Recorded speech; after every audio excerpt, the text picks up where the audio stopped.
आप देख रहे हैं सिटी इंडिया न्यूज़ चैनल हक की आवाज़।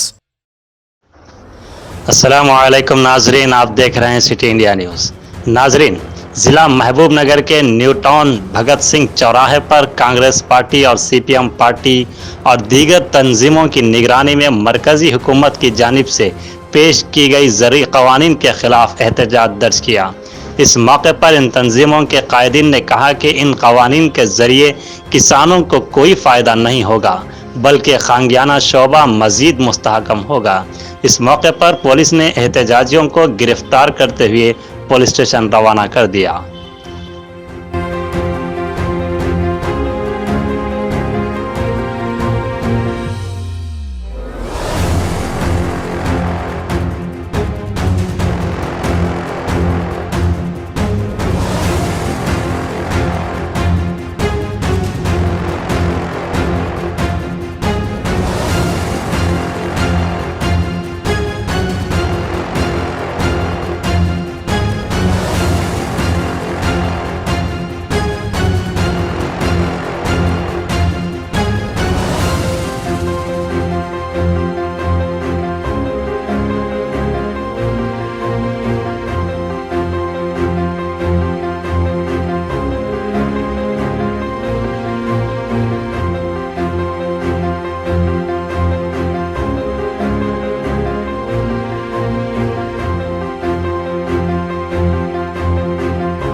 ఇచ్చిన పంపు పిలుపు ఏఐసిసి ఆదేశాల ప్రకారము ఈరోజు యావత్ భారతదేశం లోపల నేషనల్ హైవే దిగ్బంధం చేసి రస్తా రోకో చేస్తూ ఉన్నాము.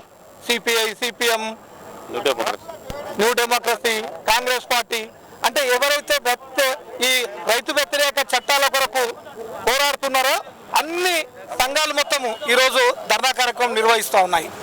మోడీ ప్రభుత్వము ఒకసారి ఆలోచన చేయాలి. గత 3 నెలల నుంచి రైతులు ఢిల్లీ చుట్టుముట్టు కూడా అంతా నిరాహార దీక్షలు చేస్తూ రోడ్లు దిగ్బంధం చేస్తూ వాళ్ళ సమస్యలను పరిష్కరించాలని, ఈ నల్ల చట్టాలను తొలగించాలని చెప్పేసి చేస్తూ ఉంటే బీజేపీ ప్రభుత్వం ఎందుకు ఆలోచన చేయడం లేదని చెప్పేసి నేను సందర్భంగా అడుగుతూ ఉన్నాను. నేను అదేవిధంగా కేసీఆర్ గారు కాబోయే ముఖ్యమంత్రిని ప్రకటనలు చేస్తూ ఉన్నారు. కేటీఆర్ గారు ఆయన భారత్ బంద్లో ఇంతకుముందు షాద్నగర్ దగ్గర వచ్చి అక్కడ బంద్లో పాల్గొన్నారు. నేషనల్ హైవేను దిగ్బంధం చేసినారు, అప్పుడు పాల్గొన్నారు. ఇప్పుడు ఎందుకు సపోర్ట్ చేయడం లేదని చెప్పేసి నేను కేసీఆర్ గారు కూడా ప్రశ్నిస్తూ ఉన్నాము. రైతు సపోర్ట్గా మా ప్రభుత్వం ఉంటుంది అని చెప్పి కేసీఆర్ గారు ఎన్నో రోజుల నుంచి చెప్తూ వస్తున్నాడు. మళ్ళీ ఇప్పుడు బీజేపీకి తోక ముడిసి ఎందుకు కామ్గా ఉన్నారని చెప్పేసి మేము అడుగుతూ ఉన్నాము. ఢిల్లీ పోయి వచ్చినప్పటి నుంచి ఒక్క విషయంలో కూడా కేంద్ర ప్రభుత్వం మీద మాట్లాడుతున్నారా అని చెప్పి అడుగుతా ఉన్నాను. మొన్న బడ్జెట్ విషయంలో కానివ్వండి, ఇప్పుడు రైతుల విషయంలో కానివ్వండి, ఎందుకు మాట్లాడడం లేదు? మేము ఇంతకుముందు కూడా కాంగ్రెస్ పార్టీ తరఫున, రైతు సంఘాల తరఫున, వామపక్షాల తరఫున డిమాండ్ చేసినాం. మీరు తెలంగాణలో పట్ల అసెంబ్లీని సమావేశపరచండి, రెజల్యూషన్ పాస్ చేయండి, వ్యతిరేకంగా కేంద్రానికి పంపండి అని. ఎందుకు పంపడం లేదు కేసీఆర్ గారు అని అడుగుతా ఉన్నాను. అంటే అతడు చేసిన అవినీతిని బయట పెడతారు, కేసులు రిజిస్టర్ చేసి జైలుకు పంపుతారు అని కేసీఆర్ భయంతో ఈరోజు సెంట్రల్ గవర్నమెంట్, కేంద్ర ప్రభుత్వము ఏ నిర్ణయాలు తీసుకుంటే ఆ నిర్ణయాలకు సరే అని ఒప్పుకొని ముందరికి పోతా ఉన్నాడు. మొన్న పార్లమెంట్ స్టార్ట్ అయింది. పార్లమెంట్ స్టార్ట్ అయినప్పుడు అన్ని ప్రతిపక్షాలు వ్యతిరేకించినాయి, బైకాట్ చేసినాయి బడ్జెట్ సెషన్ను. అంటే ప్రెసిడెంట్ యొక్క సందేశాన్ని పార్లమెంట్లో వినిపిస్తూ ఉంటే ఇవన్నీ బైకాట్ చేసినాయి.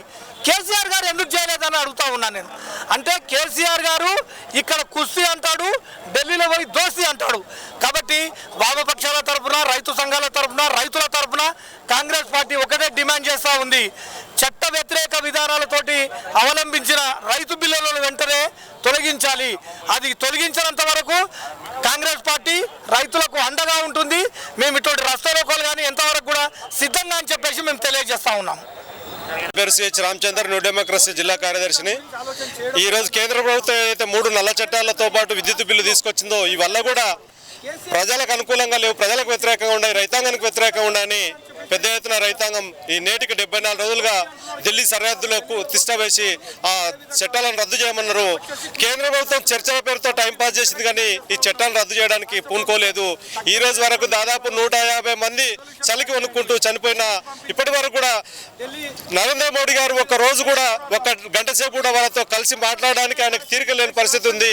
150 మంది రైతులు చనిపోతే ఈ ఉద్యమాన్ని పక్కదారి పట్టియాలని శాంతియుతంగా ధర్నా చేస్తున్న ర్యాలీ చేస్తున్న వాళ్ళను పక్కదారి పట్టించడం కోసం ఆర్ఎస్ఎస్ బీజేపీ కుట్రపూరితంగా 26 జనవరి నాడు ఆ ర్యాలీని పక్కదారి పట్టించి ఎర్రకోట దగ్గర జరిగిన సంఘటనకు రైతాంగ ఉద్యమానికి ఎలాంటి సంబంధం లేదు.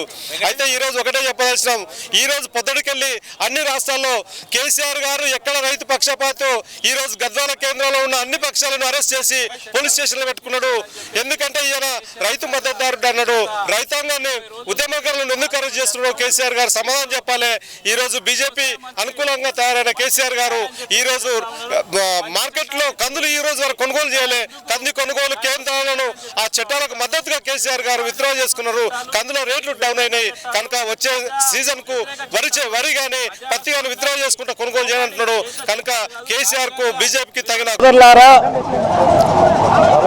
నవంబర్ 26వ తారీఖున ప్రారంభమైన రైతు ఉద్యమం ఇప్పటికి 73 రోజులకు పైగా జరుగుతూ ఉంది. పార్లమెంటు సమావేశాలు కూడా నిర్వహిస్తూ ఉన్నారు. మా డిమాండ్ వ్యవసాయ శాఖ మంత్రి గారు అంటారు నిన్న పార్లమెంట్లో ఎలాంటి అభ్యంతరాలు ఉన్నాయో ఇంతవరకు ప్రతిపక్ష పార్టీలు చెప్పలేదని. రాజ్యాంగబద్ధంగా ఎన్నికైనటువంటి ఒక వ్యవసాయ శాఖ మంత్రి గారు ఇన్ని పచ్చి అబద్ధాలు చెప్పటం సరైనది కాదు. కాబట్టి పార్లమెంట్లో మోడీ గారు ఈ 3 చట్టాలను రద్దు చేస్తున్నట్టుగా ఎలక్ట్రిసిటీ బిల్లు ఉపసంహరించుకుంటున్నట్టుగా ప్రకటించాలి. అట్లా ప్రకటించకపోతే ఈ ఉద్యమాన్ని మరింత ఉధృతం చేస్తాం, ఈ ఉద్యమాన్ని మరింత విస్తృతం తీసుకొని పోతాం. అలాగే కేసీఆర్ గారు రాష్ట్ర వ్యాప్తంగా 12 నుంచి దేశవ్యాప్తంగా 3 గంటల వరకు రాస్తారోకోలు జరుగుతాయనంటే మరి మన తెలంగాణ పోలీసులు మీ ఆదేశాలతో వ్యవహరిస్తున్నారా ఇట్లా? లేదా రోడ్డు మీద రావడంతో అరెస్ట్ చేయండి అని ముఖ్యమంత్రి గారు ఆదేశాలు ఇచ్చారా? కాబట్టి దుర్మార్గమైన చర్య. కేసీఆర్ గారిని కూడా మేము డిమాండ్ చేస్తా ఉన్నాం, మీరు పార్లమెంట్లో ఈ చట్టాలు రద్దయ్యేదాకా మీరు కూడా పోరాటం చేయండి. లేకపోతే తెలంగాణ ముఖ్యమంత్రి గారు క్షేత్రహీనులుగా మిగులుతారు. బీజేపీ పాపాల్లో మీరు కూడా జోక్యం చేసుకుంటున్నట్టుంది. కాబట్టి ఈ చట్టాలు రద్దయ్యేదాకా ఈ ఉద్యమాన్ని కొనసాగిస్తాము. ప్రభుత్వం ఎన్ని నిర్బంధాలు పెట్టినా, ఎన్ని దాడులు చేసినా ఢిల్లీలో మేకులు నాటి అనసాలను చూస్తూ ఉన్నారు. కానీ ఉద్యమం ఆగదు. 3 చట్టాలు రద్దయ్యేదాకా కోట్ల మంది రైతు సంఘాలు ఇచ్చినటువంటి పిలుపులో భాగంగా మహబూబ్నగర్ జిల్లా కేంద్రంలో లెఫ్ట్ పార్టీస్ కాంగ్రెస్తో పాటు అన్ని పార్టీలు ఇక్కడ ధర్నాలో కూర్చున్నాం. ఈరోజు ఈ రైతు వ్యతిరేక చట్టాలను వెంటనే వెనక్కి తీసుకోవాలని చెప్పేసి మేము చెప్పదలిచాం. ఈరోజు రాజ్యాంగానికి వ్యతిరేకంగా, ప్రజాస్వామిక విలువలకు వ్యతిరేకంగా దుర్మార్గమైనటువంటి కార్పొరేట్కు అనుకూలమైనటువంటి చట్టాలు తీసుకొచ్చినటువంటి మోడీ సర్కార్ దీన్ని వెనక్కి తీసుకోవాల్సిన అవసరం ఉంది. ఇప్పుడు వ్యవసాయ మంత్రి తోమర్ గారు కూడా ఇవి మంచి చట్టాలని చెప్తా ఉన్నారు. మంచి చట్టాలు అయితే దేశంలో ఇంత మహా ఉజ్వలమైనటువంటి ఉద్యమాలు ఎందుకు ఉర్రెత్తుతాయి? రైతు ఉద్యమాలు బలోపేతమైనటువంటి సందర్భాలు ఉన్నటువంటి సందర్భం. ఈరోజు వివిధ రాష్ట్రాల్లో రైతులు పెద్ద ఎత్తున ఆందోళన చేస్తూ ఉన్నారు. ఈ రైతు వ్యతిరేక చట్టాలను వెనక్కి తీసుకోవాలని చెప్పేసి మేము అడుగుతా ఉన్నాం. ఈ 3 చట్టాల్లో మంచివి అని చెప్పేసి తోమర్ గారు అంటా ఉన్నారు. మరి మంచి చట్టాలు అయితే ఎంఎస్పీ ఎందుకు పెట్టారండి? మా ఎంఎస్పీ ధరను ఎందుకు పెట్టారు? కనీస మద్దతు ధర అంశాన్ని ఎందుకు 3 చట్టాలు ఎందుకు పెట్టారని చెప్పేసి మేము అడుగుతా ఉన్నాం. కేసీఆర్ గారు కూడా ఈరోజు ఒక్కరోజు ధర్నా చేసి ఈ చట్టాలు మంచివే అని చెప్పడం సరైనది కాదు.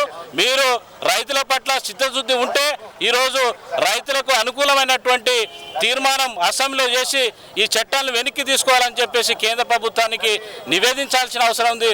లేకుంటే 2023లో కేసీఆర్కు